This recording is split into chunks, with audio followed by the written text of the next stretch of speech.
Here to break down some recent data for us, especially after that landmark decision to overturn Roe v. Wade. What did you find out, Jose?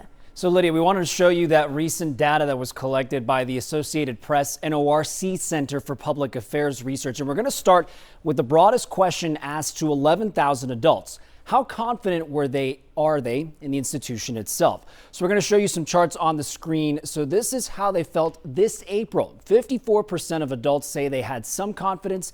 18% said they had a great deal of confidence. Now, when asked the same question in July following the Dobbs decision on abortion rights, you see how the numbers change there. 39% say they only have some confidence, but 43% of adults say they hardly had any confidence at all.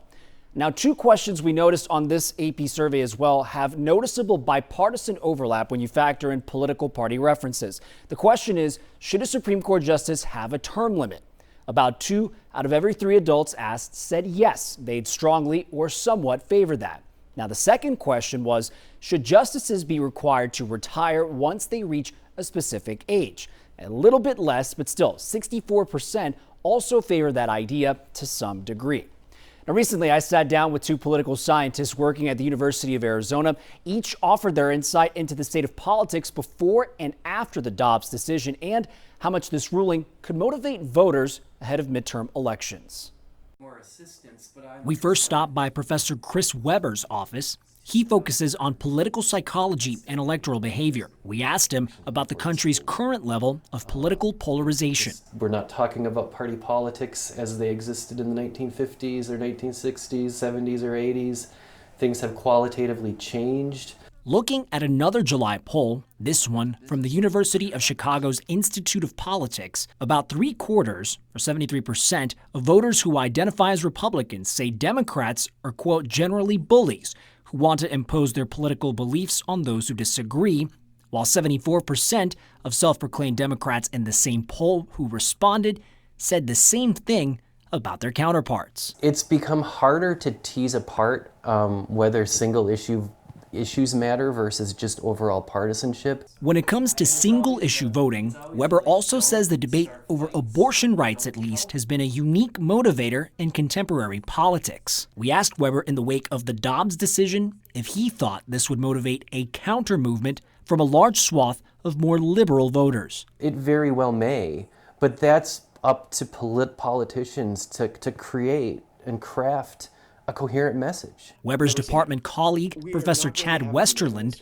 focuses on the federal courts and summed up his short-term expectations on voter turnout like this. The efforts and the concentration of effort in response to a decision like Dobbs, there's more energy on that issue for Democrats than there has been in a very long time. While Westerland agrees the Supreme Court is now also a polarizing topic, he argues that was the case even before the 2020 presidential elections. As it stands with a stronger majority of conservative justices, Westerland says he's interested to see if specific future decisions actually alienate Republican voters who now hold the institution in higher regard than ever before. And that's always a concern, is that if, as the Supreme Court loses its legitimacy, that might have these sort of roll-on effects for just rule of law in general.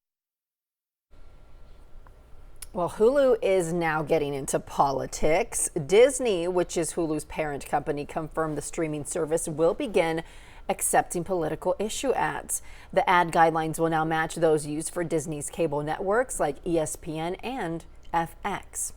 Chris Cuomo will make a return to cable TV following his firing from CNN. Now, he will be joining News Nation in the fall. The announcement was made during an interview on host Dan Abrams' show Tuesday night.